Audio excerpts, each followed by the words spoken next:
haven't really planned this. So we're just gonna go with it.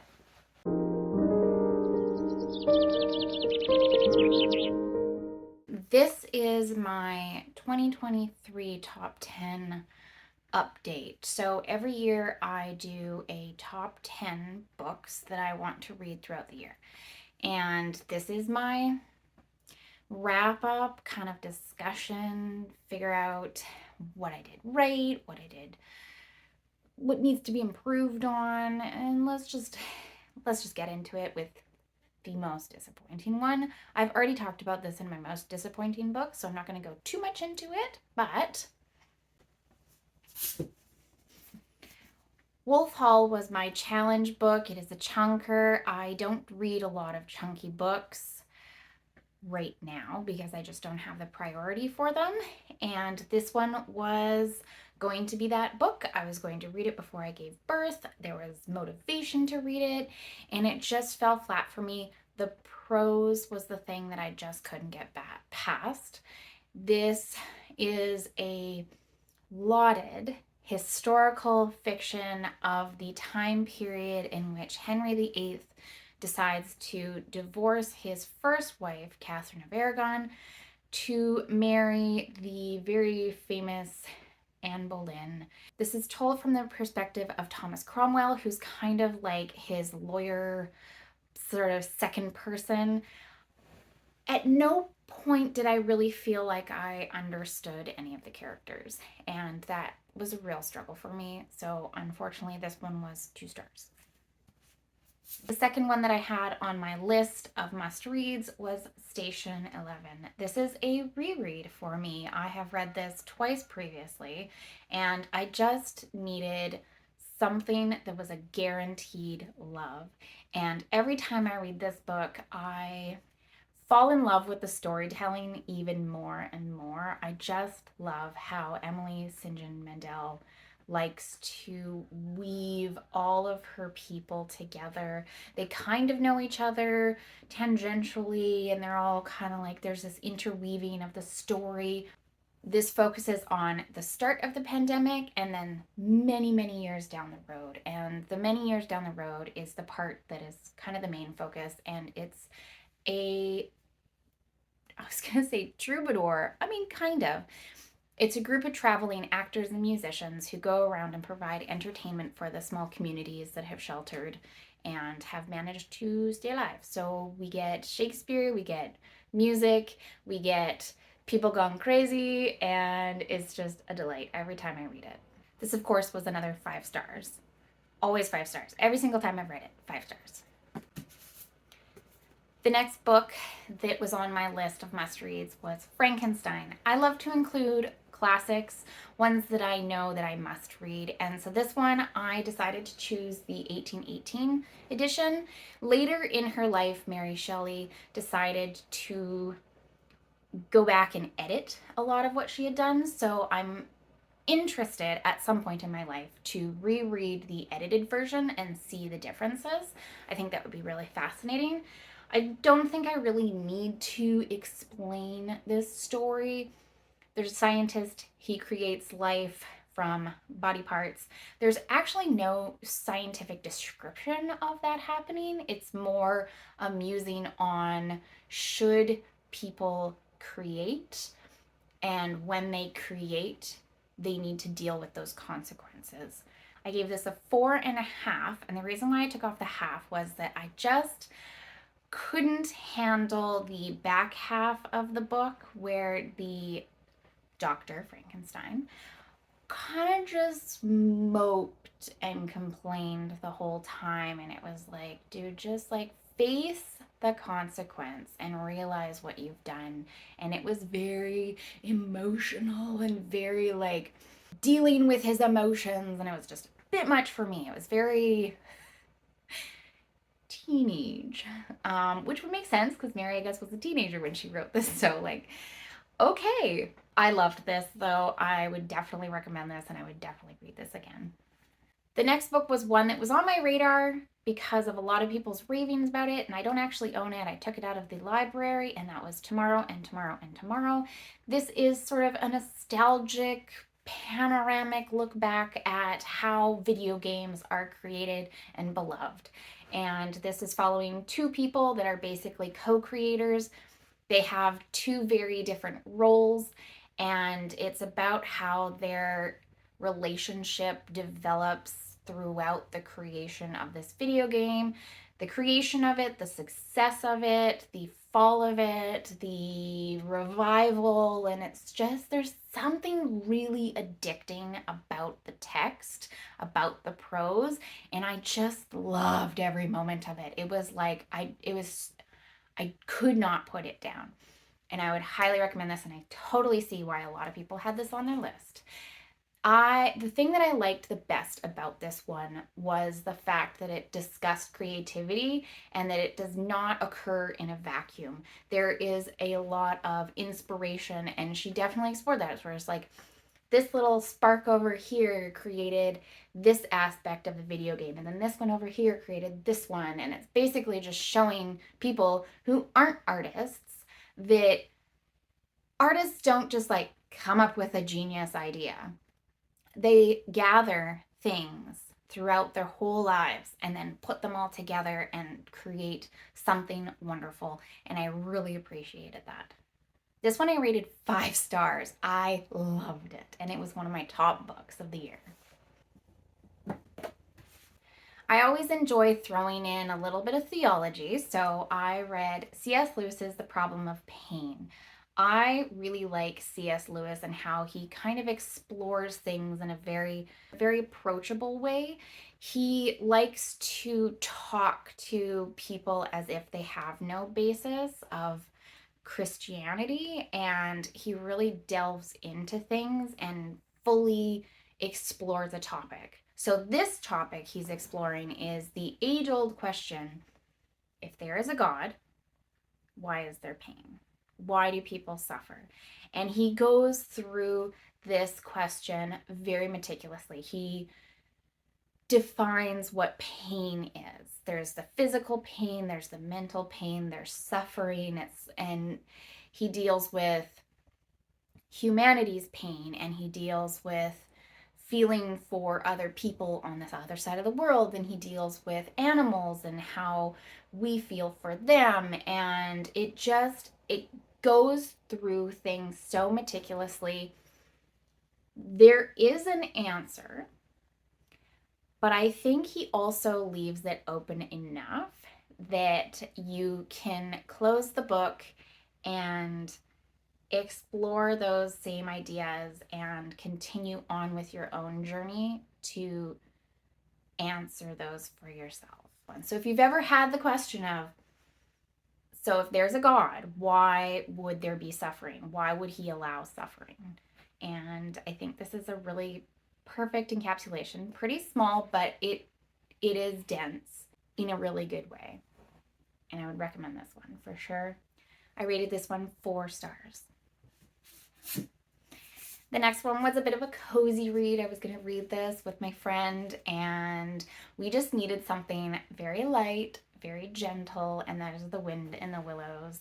This is exactly what you expect it to be. It's that cottagecore, cozy, just little lovely animals being great friends to each other. And the prose is so like nature based, and you feel like you're living in the forest with them. And this was just such a lovely little delight of a book. I rated this one 3 stars. The next one I put on my list totally at a whim, and that is A River Enchanted. This is another one that I took out of the library. I was really interested in this one because it followed a musician who goes back to his home once he's got his degree, and he kind of finds that there's kids missing, they're disappearing on this island. There's 2 warring clans, the magical realism in there, British Isles folklore, cozy kind of feel to it. It's very naturey. The only thing, having now finished the duology, I would say is really my only complaint with the series is that if you're gonna follow a musician, please include more music. As a musician myself, I just long for those books. I love reading books about other musicians. It felt like I don't know. I don't know if Rebecca Ross is a musician, but it felt like someone writing who has no actual experience as a musician.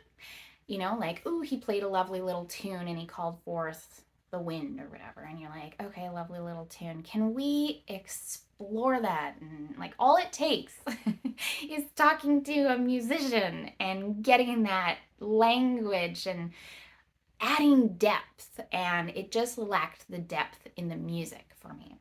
I gave this one 4 stars. The next one I read was a classic science fiction, and that is The Sea and Summer. I adored this book. I loved it way more than I thought I would. This reads so well. I'm not going to go too much into it because I think I've talked about it quite a number of times. I talked about it in my top 5 of last year. I've talked about it in my 5-star reads of last year. So this is a really difficult one to kind of sum up. There's 2 timelines. There's a timeline in the future where they're looking back on a particular time period, and most of the story is focused on that particular past time period, but that past time period is like 2050. The ice caps have melted, there's flooding everywhere, people are living in these giant apartment complexes, and these apartment complexes have their own culture in them. There's a lot of gang culture. There's a conspiracy that's happening, and we sort of like delve into the mystery of that. There are no likable characters in this, really. I didn't like anybody, but the prose is just so beautiful and so readable, and I would highly recommend this one if you like science fiction ecology books. This one was a complete surprise, and I adored it. This was, of course, a 5 stars.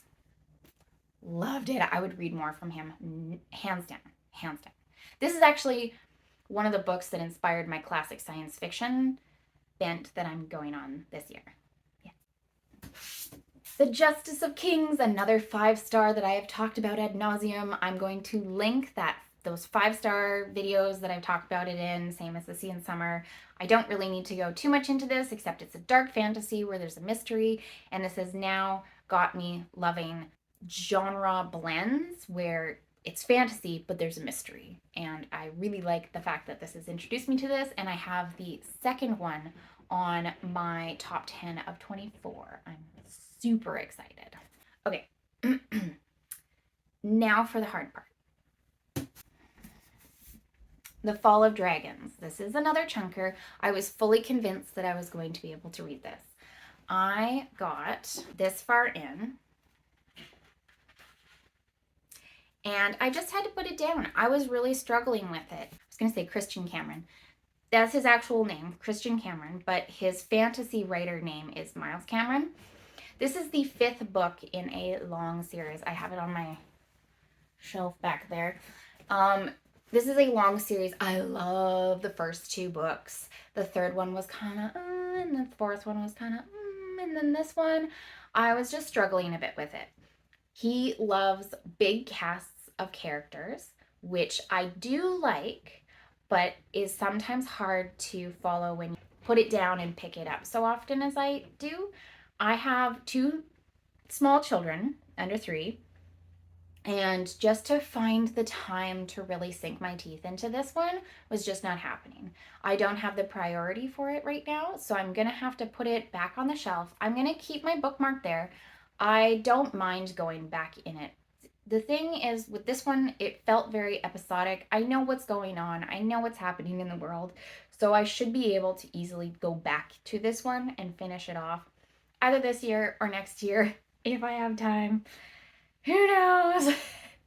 But this one just didn't happen, and I'm not going to call my top 10 a failure because I just didn't read this one.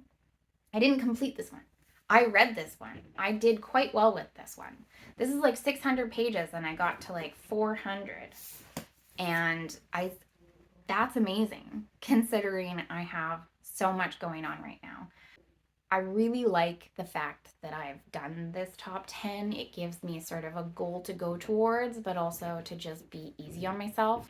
Read one of your top 10s, like what one appeals to you right now. And I'm really excited for this year's And you know what? There might be one on there that I just don't get to, and that's okay. That happened the year previous. I finished Jade City the next year. And we can't be hard on ourselves for failing these things. We just read other books, and that's fine.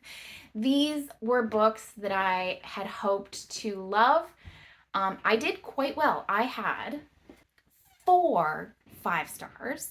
I had 3 4 stars. Like that's really good in and of itself. I only had 2 books that were a 2 3 star, and then I had one that's a to be determined. I don't know about it yet. So with that, that's my top 10 of 2023 wrap up. Thank you so much for watching. My name is Karen. I'm the book Libernut. I like reading all types of books. Thank you so much for watching. We'll see you again soon. Bye.